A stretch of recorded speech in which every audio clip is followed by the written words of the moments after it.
afterwards. Okay. No? Okay. What I think is that although cinema may appear a more spontaneous art, like you can even be illiterate, you don't have to know anything, but cinema is much more artificial medium in the sense that when you read something or hear a story in words, it's much easier to grasp than what you see on screen. Just look at the history of cinema, how long it took, 20 years, till 1917, 18, that by Griffith and so on, a cinematic narrative, the language of was established. Like, all these codes, if a shot cuts from me to you, when do we perceive this as a continuous event? How do you indicate flashback and so on? So I don't think cinema language is more primitive. Mm-hmm. I think that it's much more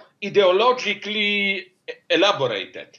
And so for me, in contrast to today's stupid motto that, intellectuals read books, cinema is for ordinary people. Mm-hmm. No, books are for idiots. And to really follow a cinema, you have to be an intellectual.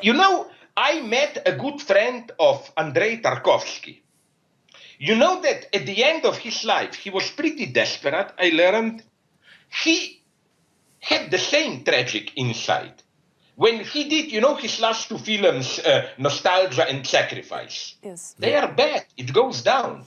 He, at the end, came to the idea that, my God, with all the oppression and so on, I could have done really great films like Zerkalo, like Mirror, Stalker, only in Soviet Union.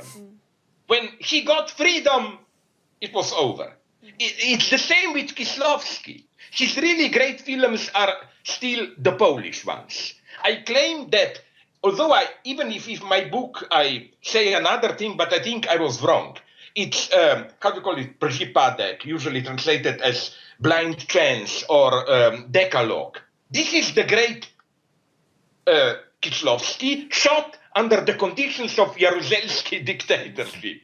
When he was allowed to go to the West, he was what? He was realizing his dream of shooting half-naked beautiful actresses and so on. And I checked this with Agnieszka Holland, who knew him. Yeah. He said he slept with all of them. I mean, Juliette Binoche, Julie Delpy, and so on. It was the end of him. So this is my very tragic insight. We don't have to have too much political oppression, of course. I mean, in North Korea, you cannot make a good film, no? But too much freedom is also not good. But the right level of oppression, it's a very sad insight.